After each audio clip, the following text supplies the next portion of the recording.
Boa tarde. Pai, agradecemos a Ti por Tua palavra, pois é por Tua palavra que a gente conhece quem és Tu e o que Tu fizeste por nós. Aceite os nossos agradecimentos por Teu amor e graça, em o nome de Jesus.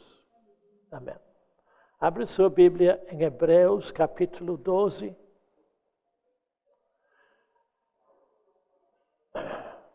Eu vou falar de um povo especial, em lugar especial e com direitos especiais. Hebreus, capítulo 12. Eu vou ler a partir do verso 18.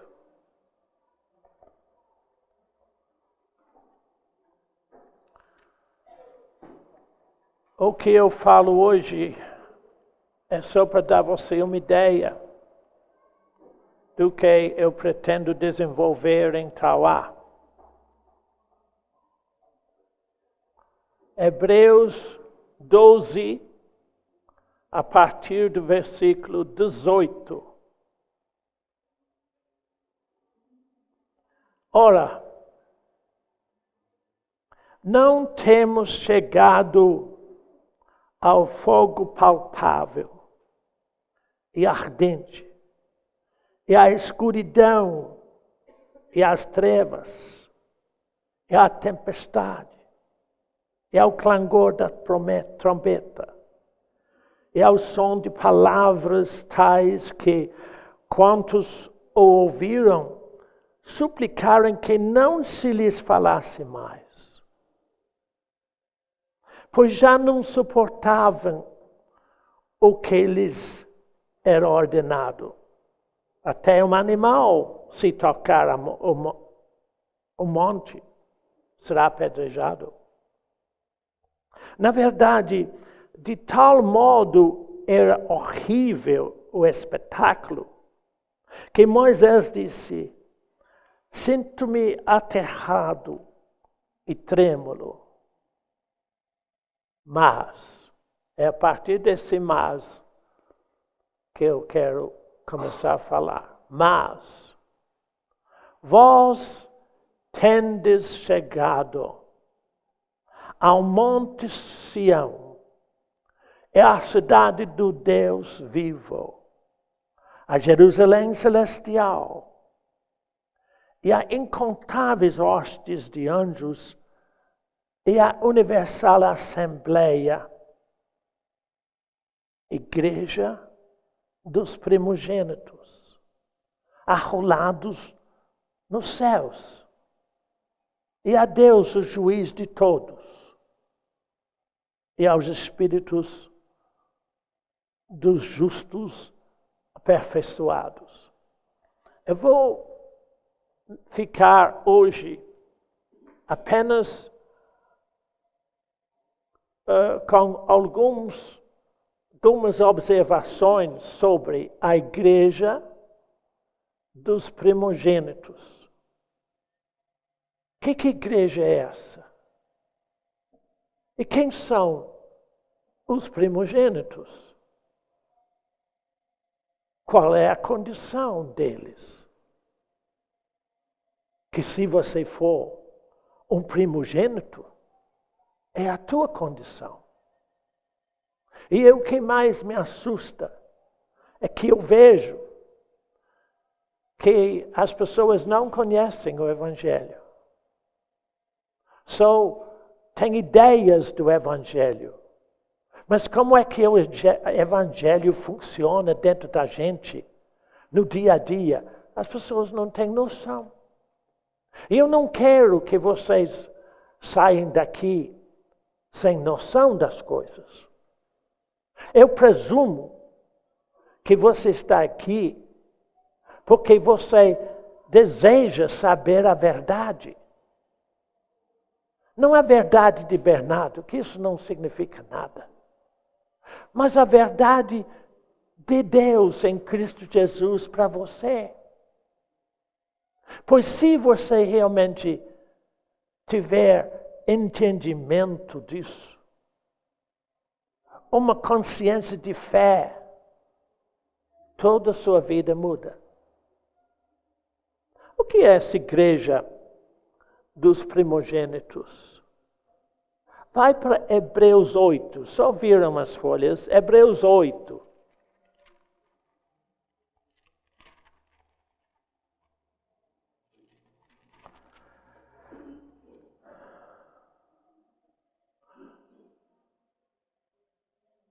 Eu vou ler a partir do verso 10, no fim do verso 10, porque é Deus que está falando.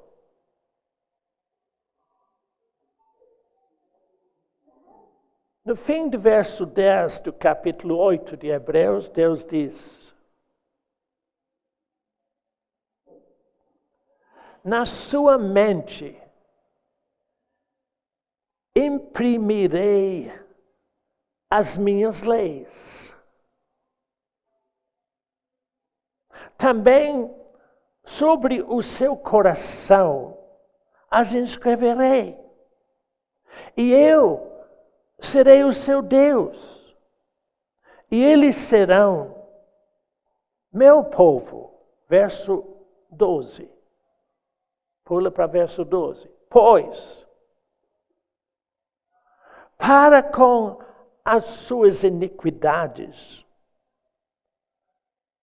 usarei de misericórdia, e dos seus pecados jamais me lembrarei.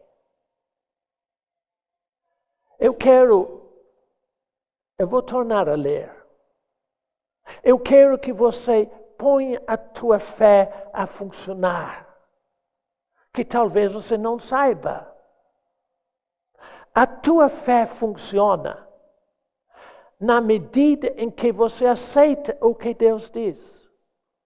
Porque quando você aceita o que Deus diz, Ele realiza o que Ele diz dentro de você. Então não observa. Novamente o verso 10, da segunda parte. Na sua mente, disse Deus, eu imprimirei as minhas leis. As leis aí não são as leis de Moisés. São as condições que Deus estabelece para Ele ser o nosso Deus. Quem é que vai fazer isso? Quem é que vai pôr isso na sua mente? Diz Deus. Ele se incumbe a inscrever em seu entendimento o que foi que Ele fez em Jesus Cristo por você. Mas isso só se torna realidade se você aceita, crê. Porque no momento que você crê o que Deus diz e não vai questionando. Uma pessoa me disse terça-feira aqui, irmão, você fala muitas coisas, mas eu questiono tudo. Que dó. Questionar.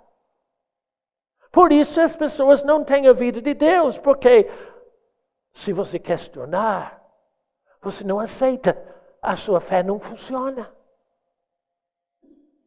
Deus diz que Ele se incumbe de inscrever em tua mente o que Ele fez em Jesus Cristo. Continua.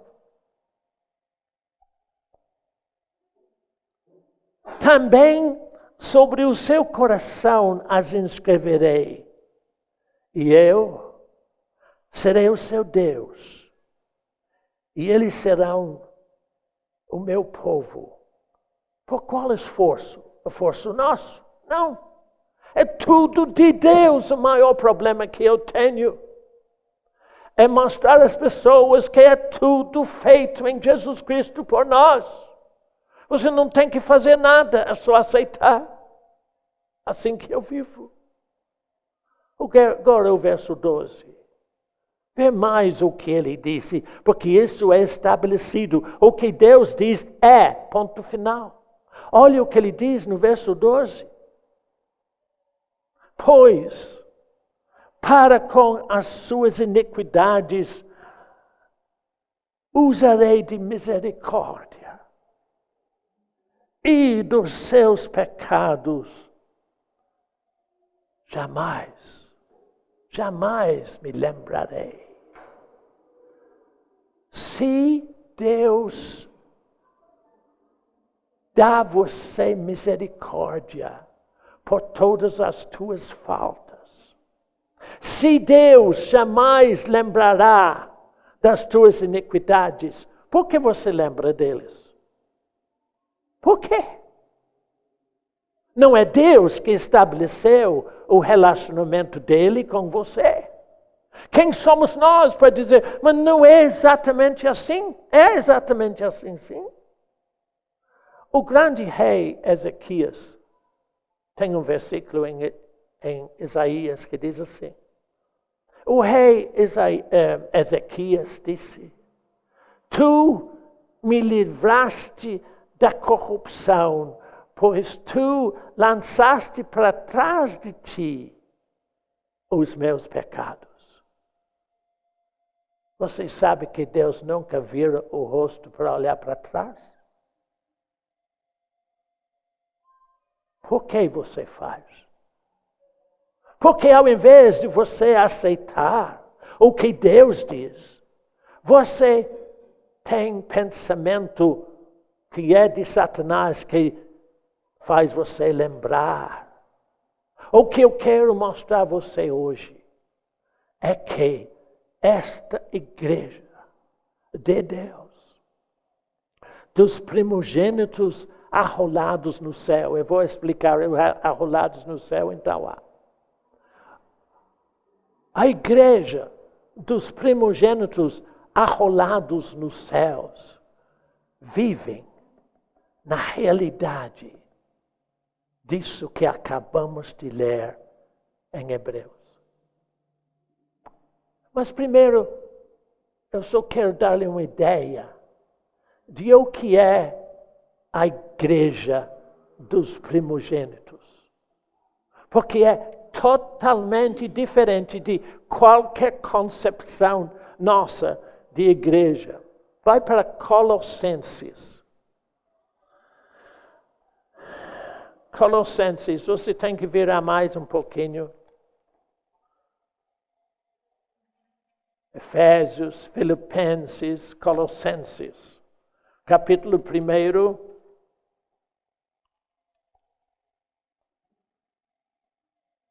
Verso 18 e 19. Colossenses 1. 18, 19. Falando de Jesus. Hoje eu estava bem cedo escrevendo na internet a respeito do último 2 versículos de Efésios capítulo 1. E dizendo, só tem um que vive em nós. É Jesus Cristo. Mais ninguém.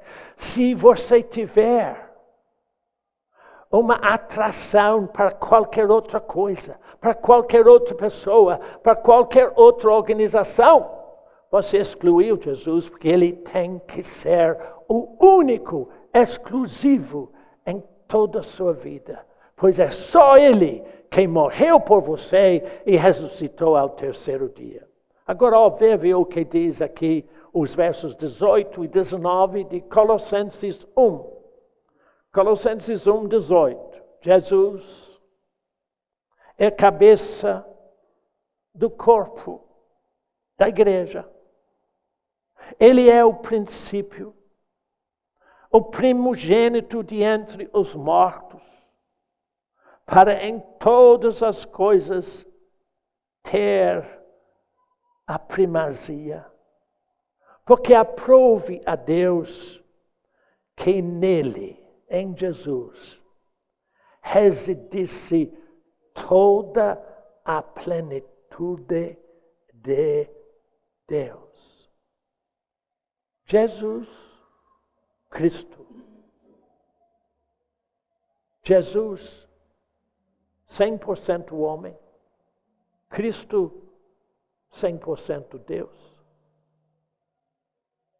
Deus se fez homem, tomou a forma humana para viver por nós aqui na terra, entre os homens, o que nós não podemos viver. Ele é tudo por você. Mas como é esse corpo? Como é que ela funciona? Vai para Efésios capítulo 2.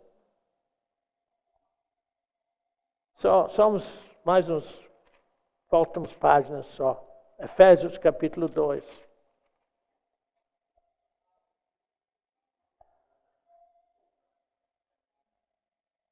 Nós temos vários versículos aqui. Esse que eu acabei de ler em Colossenses. Depois em Efésios. E depois vamos para Filipenses, que é entre um e outro. Efésios, capítulo 2. Observe o verso 10. Pois nós, você, eu, nós, somos feitura de Deus, criados em Cristo Jesus para boas obras, as quais Deus de antemão preparou para que andássemos nelas. As boas obras são todas as obras que Jesus Cristo fez. Isso foi estabelecido lá antes da fundação do mundo, no propósito de Deus para a nossa redenção. Mas o que eu quero que você entenda, que você não se faz membro da igreja de Deus. É Deus que faz isso. E é Ele que desenvolve toda a vida dele dentro de você. Ele que faz. Torna a ler de novo comigo. Observe bem. Verso 10. Somos feitura dele, de Deus. Como? Quando? Em Jesus Cristo. Nós fomos criados nele para boas obras, as quais Deus de antemão preparou para que andássemos nelas. Agora, vira umas folhas para Filipenses, mais para o fim do Novo Testamento. Filipenses capítulo 2.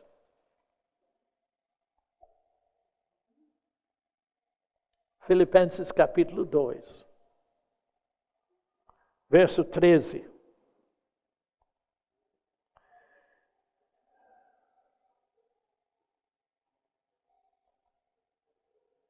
Porque é Deus quem efetua em vós tanto o querer como o realizar segundo a sua vontade. Quando você, por sua fé, aceita o que o Espírito Santo vivifica dentro de você, imediatamente Deus vive aquela palavra dentro de você e a sua vida muda. Porque tudo é de Deus, é Ele que faz o que você queira. É Ele que realiza, porque é tudo dele. Então observe. Quando Jesus perguntou a Pedro, é o capítulo 16 de Mateus, mas nós vamos ler isso não. Você já sabe disso. Disse, Pedro, quem dizem os homens que eu sou? Ele falou. E tu? Quem dizes tu que eu sou? Ele disse, tu és o Cristo, o Filho do Deus vivo. Jesus disse, não foi sangue, nem carne que mostrou você isso, mas foi o meu Pai. É Deus mesmo que mostra você quem é Jesus Cristo. E então Jesus falou com ele, Pedro, sobre esta confissão. Eu edificarei a minha igreja e as portas do inferno, nenhum poder pode desfazer da igreja de Deus que Ele edifica dentro de você. Mas naquele capítulo de Hebreus, falava de que nós temos chegado já à igreja dos primogênitos. E eu quero mostrar a você três coisas, três verdades que funcionam na vida de todo aquele que é primogênito, que nasceu primeiro. Nasceu primeiro como? Nasceu primeiro como o primeiro primogênito, Jesus. Pois ele nasceu do Espírito Santo. E para ser primogênito, você tem que nascer do Espírito Santo. Vai para 2 Coríntios, capítulo 5. 2 Coríntios, volta mais para trás um pouquinho.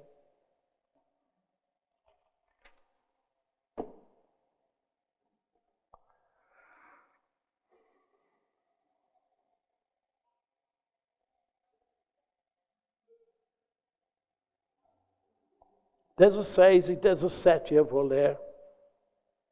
2 Coríntios 5, 16, 17. Principalmente 17.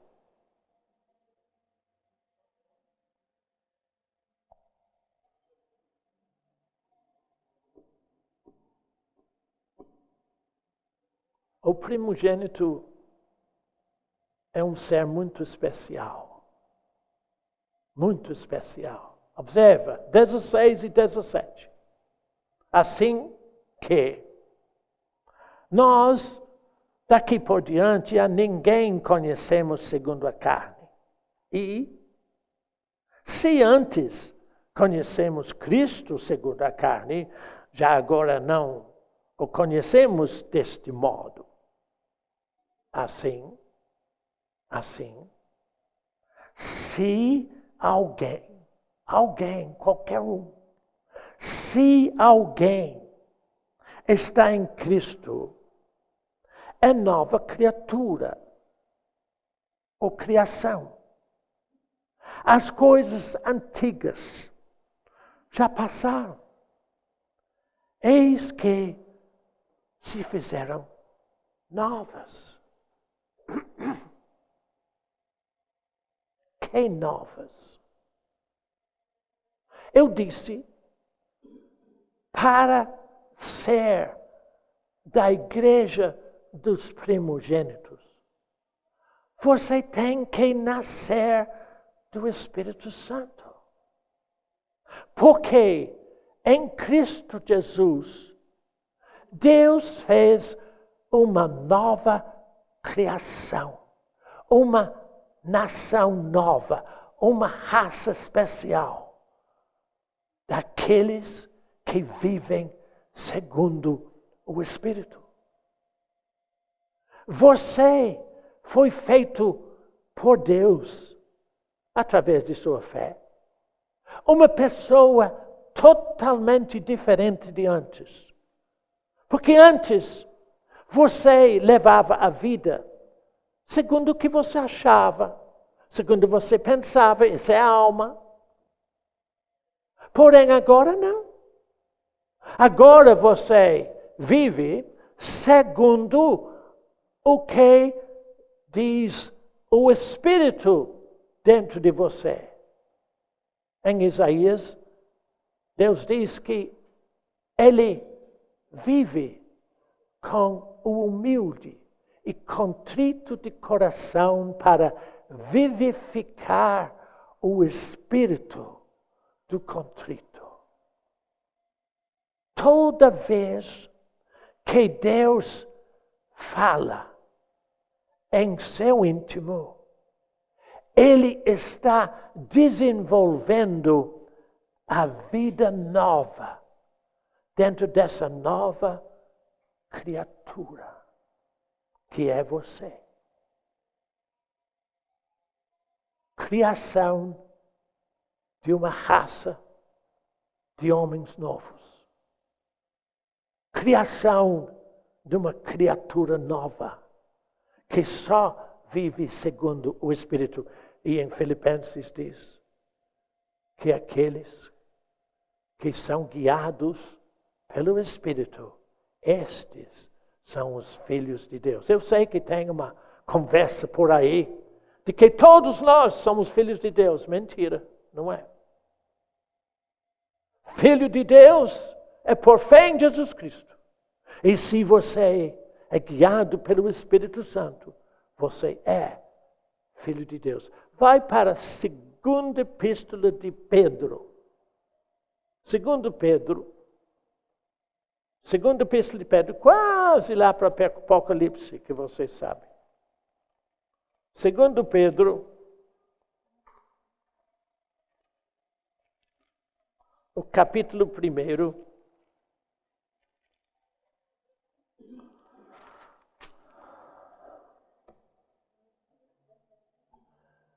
Eu vou mostrar a você como é que essa nova criação funciona. E por que funciona? Eu espero que seja você. Como é que você funciona? E por que você funciona?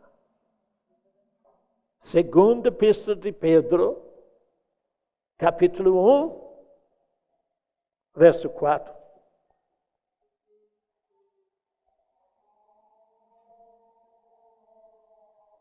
Segundo Pedro 1:4,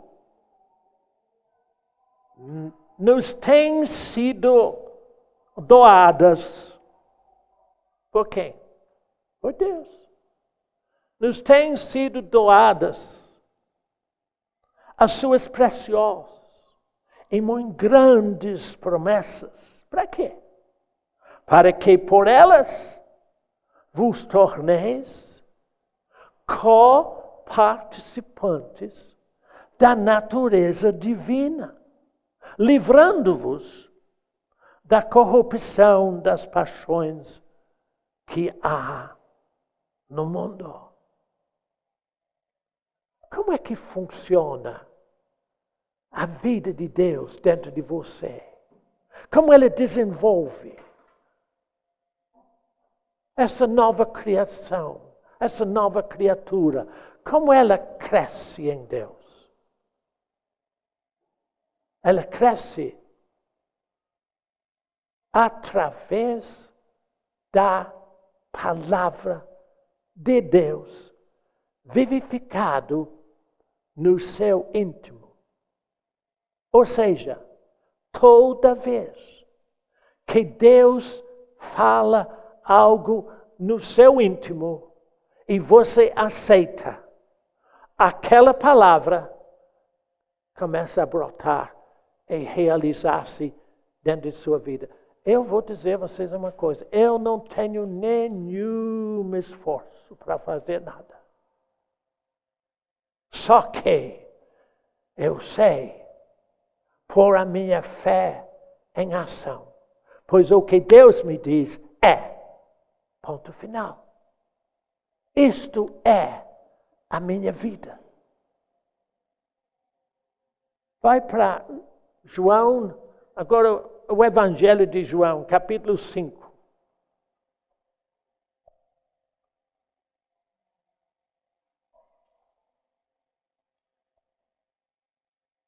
Evangelho de João, capítulo 5.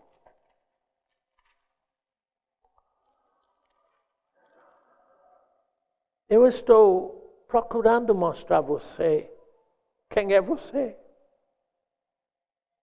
Pois se você faz parte da igreja dos primogênitos, se você é uma nova criatura, se você, pela palavra e pelo Espírito, tem a natureza divina, é muito importante que você tenha consciência de por que você tem.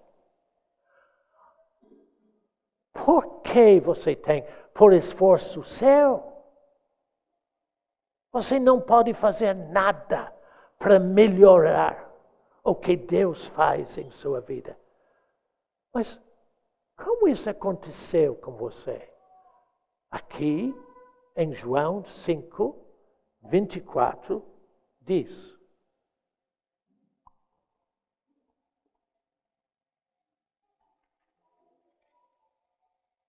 Jesus está falando.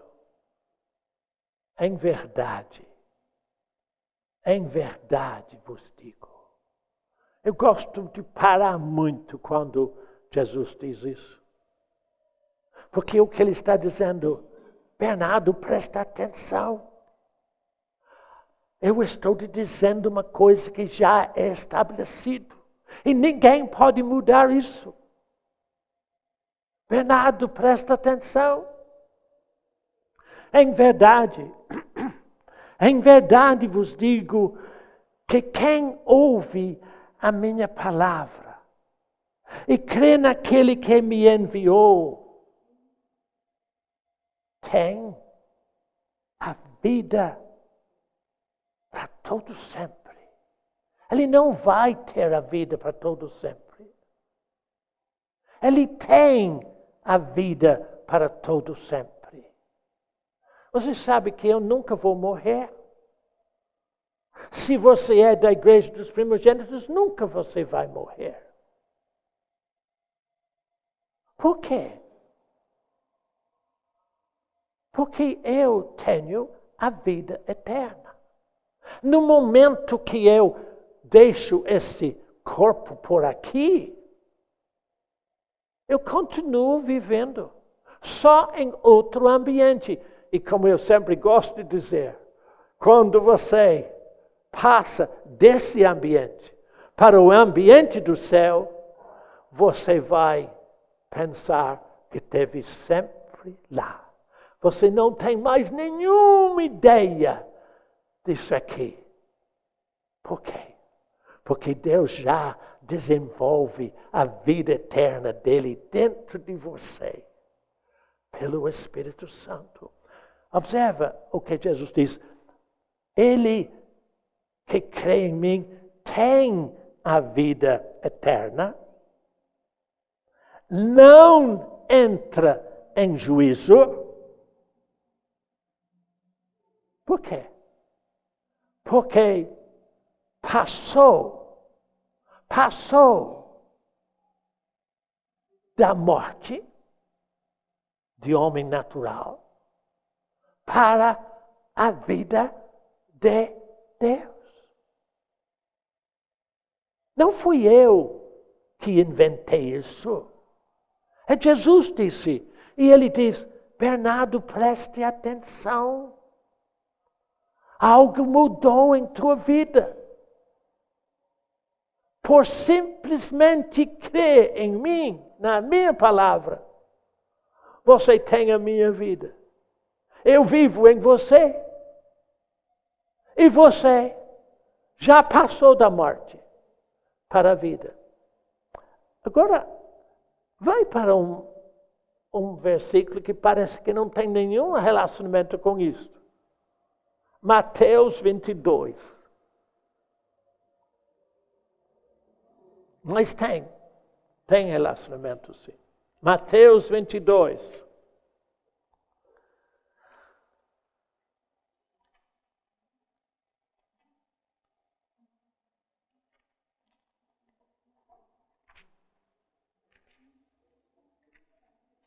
Lamentavelmente,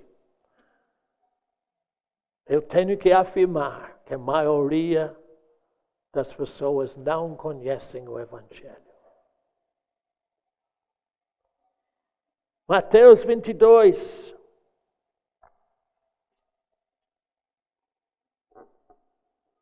Trinta e 32. 31 e 32. Mateus 22, 31, 32. Jesus está dizendo, e quanto à ressurreição dos mortos, não tendes lido o que Deus vos declarou? O que Deus vos declarou? O teu Deus. Eu sou o Deus de Abraão, o Deus de Isaque e o Deus de Jacó. Deus não é Deus de mortos, e sim de vivos. Por quê? Abraão nunca morreu.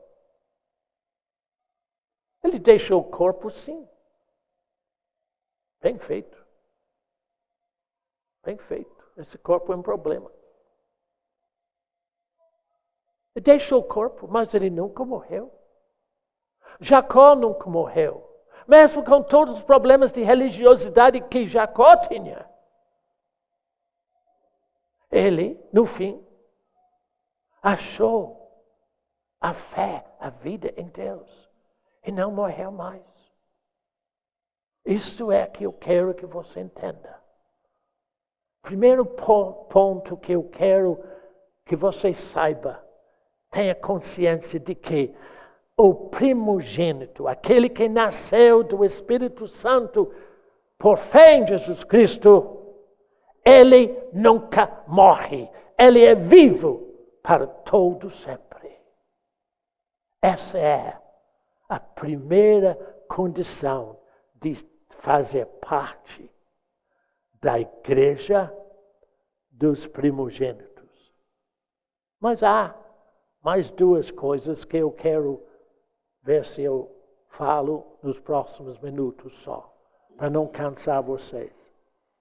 Vai para João, você está em João, vai para capítulo 17.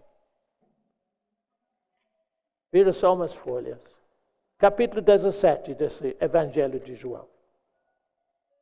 Desculpe, você estava em Mateus, né? João 17. É Jesus que está falando.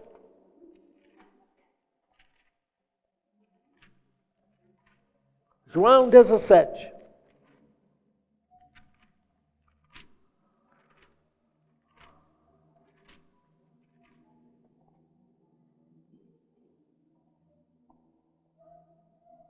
Quinze, 16.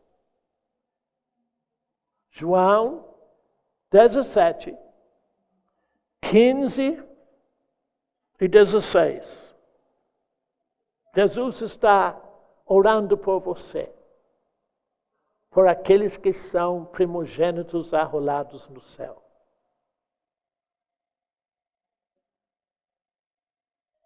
Eles, verso 16, eles não são do mundo, como também eu não sou.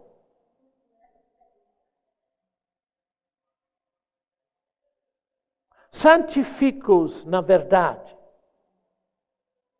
pois a tua palavra é a verdade.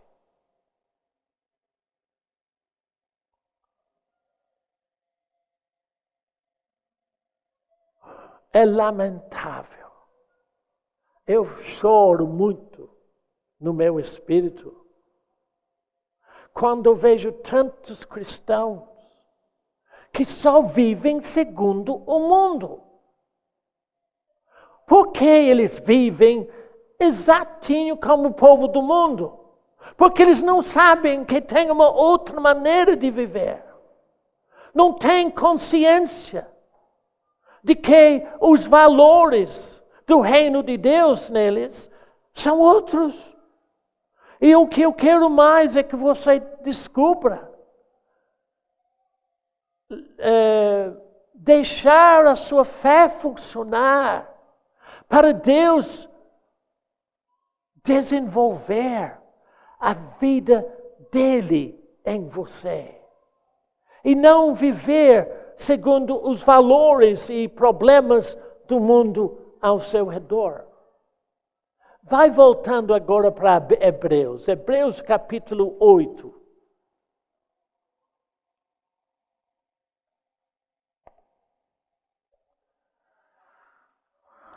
Perdão, Hebreus 11.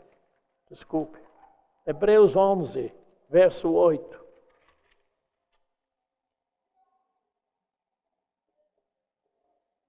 Vou ler vários versículos aqui. 8, 9, 10. Hebreus 11, 8. Falando de Abraão. E depois eu vou falar uma coisa que você vai achar muito esquisito. Mas você acha muita coisa que Bernardo fala é esquisito, né? Eu sei. Não tem problema não. Você não sabe como é que eu fico entusiasmado com a vida que Deus me deu. É fabuloso. Observa então. Verso 8. Falando de Abraão. Hebreus 11, 8. Pela fé. Só pela fé. O que a fé dele fez para ele, fé sua faz para você. Exatamente do mesmo jeito. Não tem diferença de fé, não. Pela fé, Abraão, quando chamado, obedeceu. A fim de ir para um lugar que devia receber por herança. E ele partiu. Agora observa. Sem saber aonde ia. Que doido, né? Vai para um lugar que você não sabe onde que vai? Quando a fé realmente funciona, você descobre que aquilo que você não sabia que existia, existe em sua vida.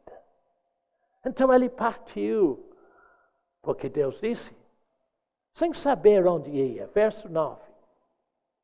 Pela fé, mesma fé. Ele peregrinou na terra da promessa, como em terra alheia, habitando em tendas com Isaque e Jacó, herdeiros com ele da mesma promessa. Por quê? Por quê? Porque ele aguardava a cidade que tem fundamentos. Da qual Deus é o arquiteto e edificador. Pula para o verso 16.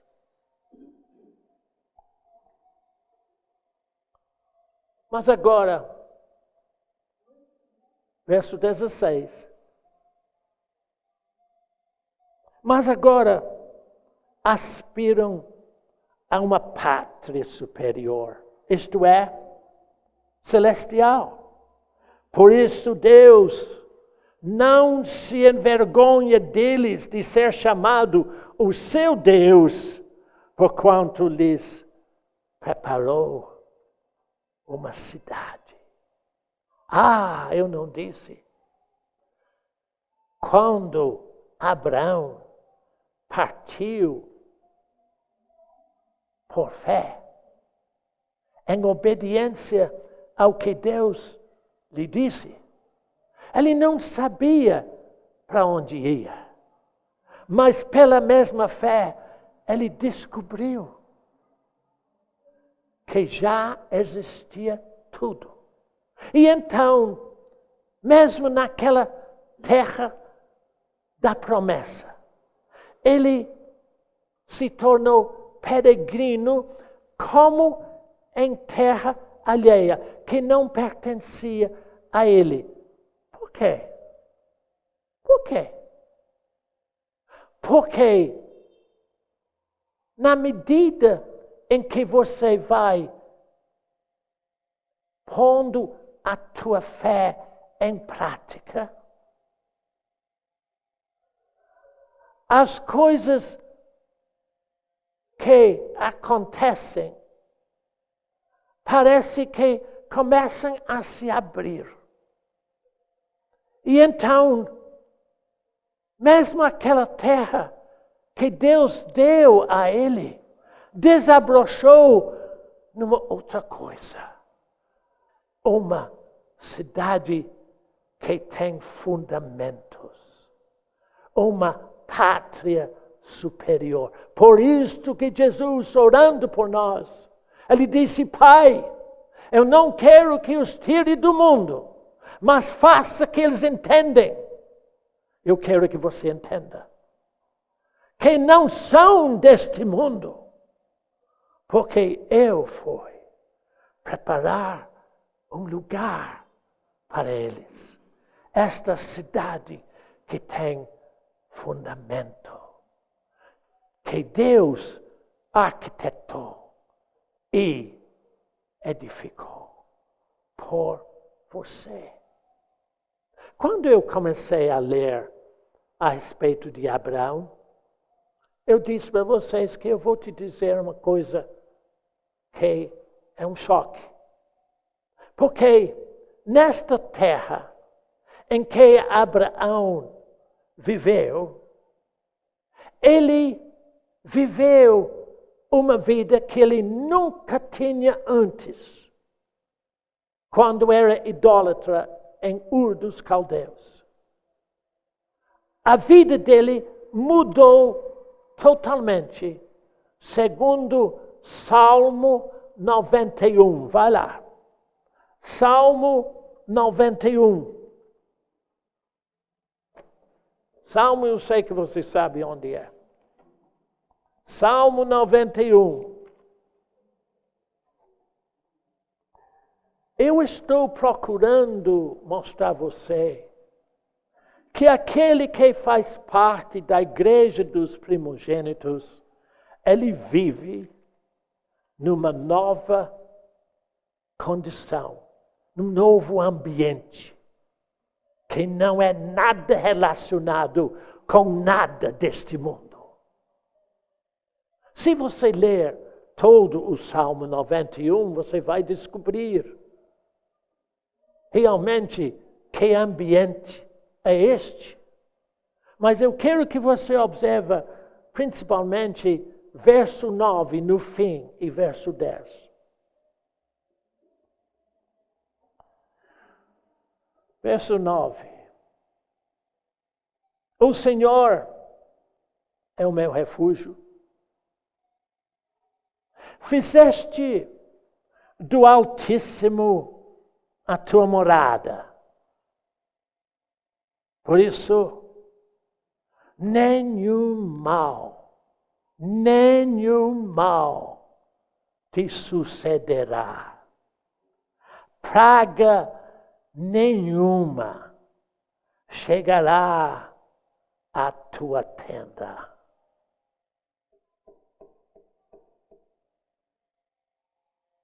Ah, irmão Bernardo, mas isso, eu não sei. Ah, esse é o problema, você não sabe.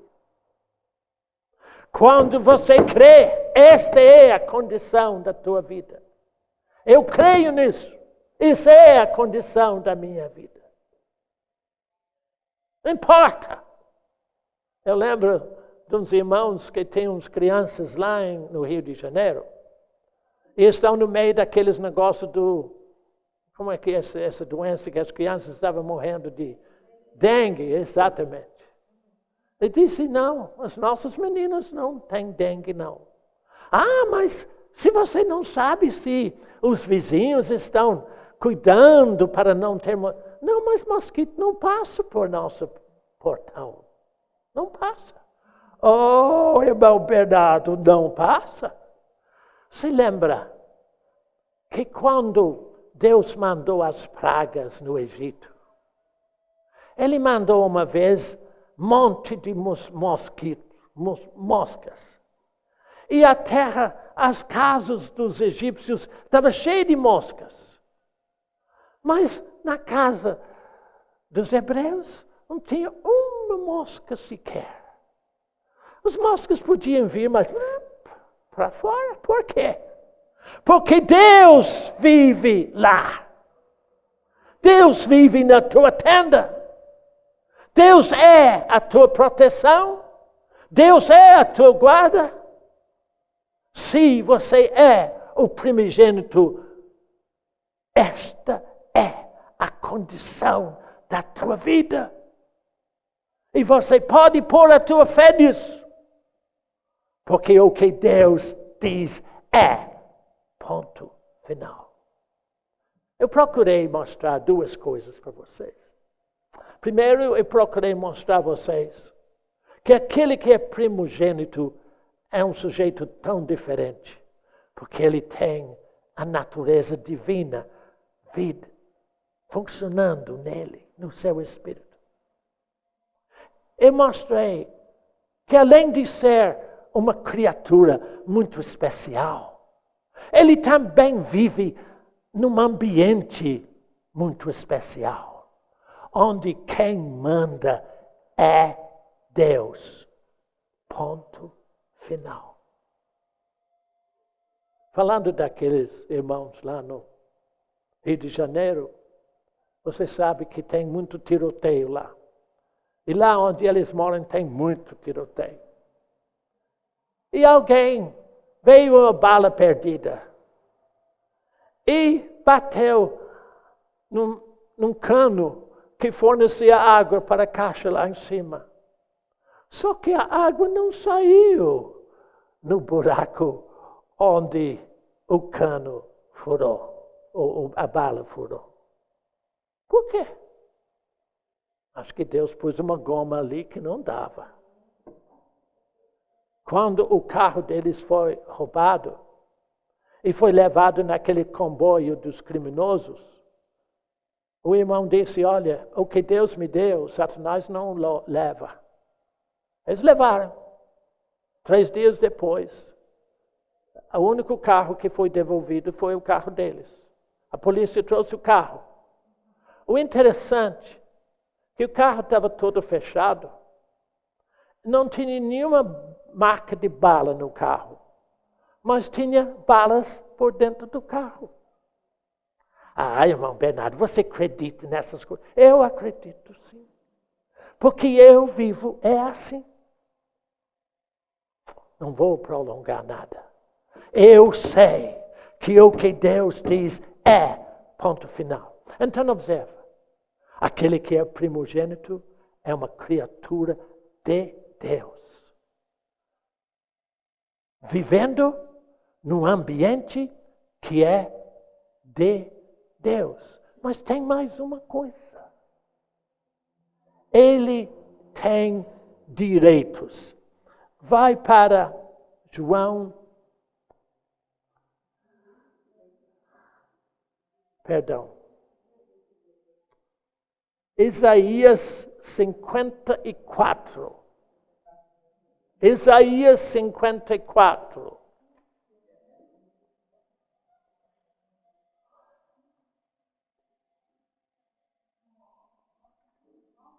Isaías 54.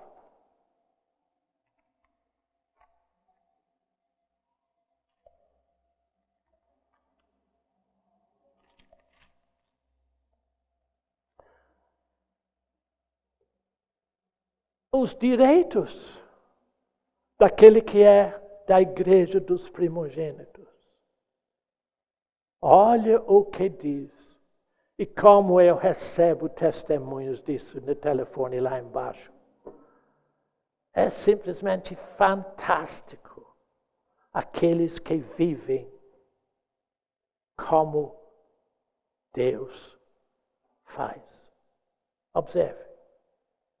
O último verso do 54.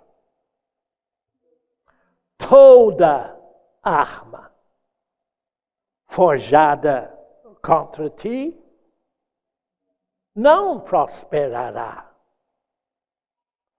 Toda língua que ousar, observe essa palavra, que ousar contra ti em juízo, que ousadia.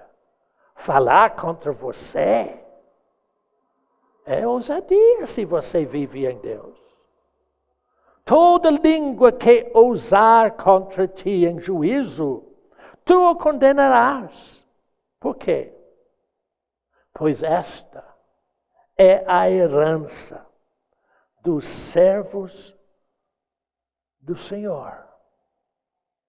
E o seu direito, que de quem? De mim procede, diz o Senhor. Vive se quiser. Deus estabeleceu isto. É o direito dos primogênitos, que podem saber que toda arma que arruma contra você não tem prosperidade. E toda língua que ousar falar contra você em condenação, Deus põe a mão nele. Quantas vezes pessoas dizem para mim isso? E eu falo com eles e depois eles me ligam e dizem: irmão, aquele processo foi arquivado. Claro.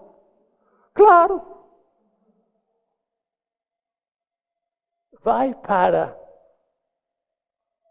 Atos dos Apóstolos 12. Atos 12.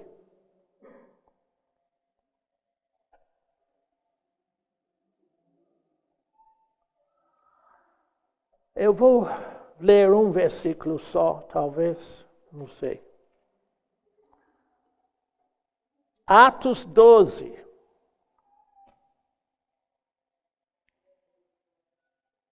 Verso 11. Verso 11. Atos 12, 11. É Pedro que sai da prisão. Isso é fantástico, filho. Se você nunca foi prisioneiro, ficar em prisão como eu, você não sabe o que é ser liberto. Mas quando Deus faz o que Ele fez aqui, esse é o direito teu. Observe o que aconteceu. Então, verso 11. Então Pedro, caindo em si, porque antes ele pensou que estava sonhando, disse: agora eu sei verdadeiramente que o Senhor enviou o seu anjo e me livrou da mão de Herodes e de toda a expectativa do povo judeu. Por quê? Por que Deus fez isso? Porque ele foi colocado em prisão injustamente. Ele não tinha feito nenhum crime. Mas por causa da vaidade de Herodes, para poder ver se os religiosos dessem mais atenção ao rei, ele prendeu Pedro na prisão. E quando ele estava na prisão, Ele estava dormindo no chão. Quando chegou o anjo e disse: acorda, Pedro. Acorda, Pedro. Põe tua capa. Põe as sandálias. Vem comigo. E ele vai seguindo o anjo, pensando que ele está sonhando. E o portão abre. E lá passam. Eu creio que o portão fechou depois. Sei lá. Continua andando. Outro portão abre, mas esse portão é para a rua. E quando ele chegou lá no ar fresco da madrugada, lá na rua, disse: agora eu sei. Ele quis certamente agradecer o anjo, mas o anjo não estava mais. Você nunca pode agradecer um anjo que te faz favor, porque o anjo é enviado por servir a Deus para nós. Eles são ministros para os salvos em Cristo Jesus. O que eu estou querendo dizer? Eu comecei a procurar ver se eu posso ajudar você a entender, ter plena consciência da grandeza de ser um primogênito de Deus, nascido do Espírito Santo. Aquele que é primogênito de Deus, Deus edifica a igreja dele no seu coração. E em todo momento, Deus desenvolve a vida de Deus no íntimo. Por fé. Mediante a fé. Por isso eu disse, irmão, quando você lê o Evangelho, quando o Espírito Santo vivifica uma verdade no seu íntimo, aceita. Põe a tua fé a funcionar, porque naquele momento que você põe a tua fé a funcionar, você deu condições a Deus de realizar a vida dele, aquela palavra, dentro de sua vida, sem nenhum esforço seu. Por isso que Deus nos deu a fé. Só concluindo agora, quando Adão rebelou-se contra o que Deus tinha estabelecido, a palavra de Deus na terra. Foi muito difícil a partir daquele momento para os homens terem fé. Graças a Deus, alguns deles tiveram fé. Mas não foi tão fácil quanto agora, por dois motivos. Não foi tão fácil até que Jesus chegou aqui. Jesus foi crescendo como menino, até que chegou o momento de ele cumprir a sua missão. Qual foi a missão dele? A missão dele foi viver como homem, o que nenhum homem pode viver, uma vida perfeita. E morrer, porque nós não podemos morrer por nossos pecados, ele morreu em nosso lugar. Então observe, Jesus Cristo viveu por você, morreu por você, e como Cristo ressuscitou por você. Mas naqueles 3 anos do seu ministério na Galileia, Jesus enfrentou toda a corrupção que Satanás tinha lançado no coração dos homens, inclusive a morte, e venceu tudo. Por quê? Ele venceu por você.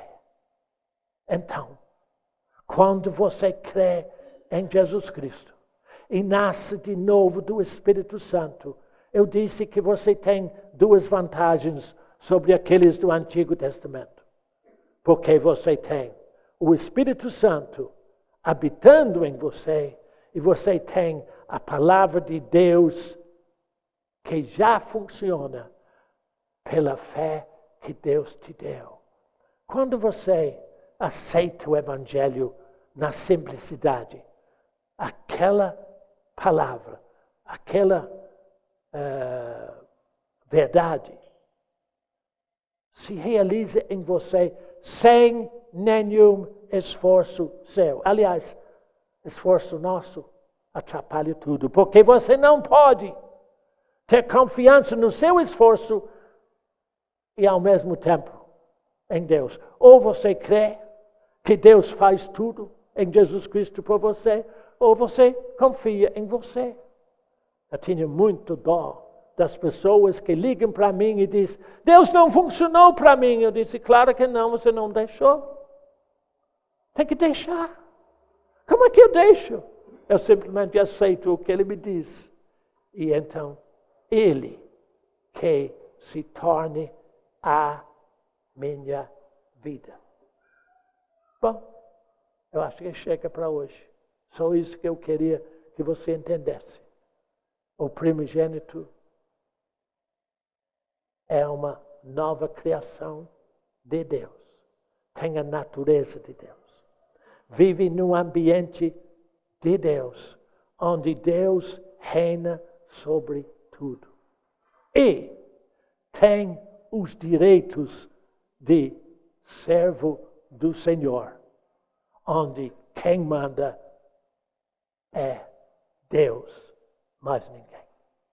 Pai, agradecemos a Ti por Tua graça, por Teu amor, por Tua palavra, pelo Espírito Santo, que faz vivificar a palavra e a fé em nossos corações, em o nome de Jesus. Amém. Estão dispensados. Muito obrigado.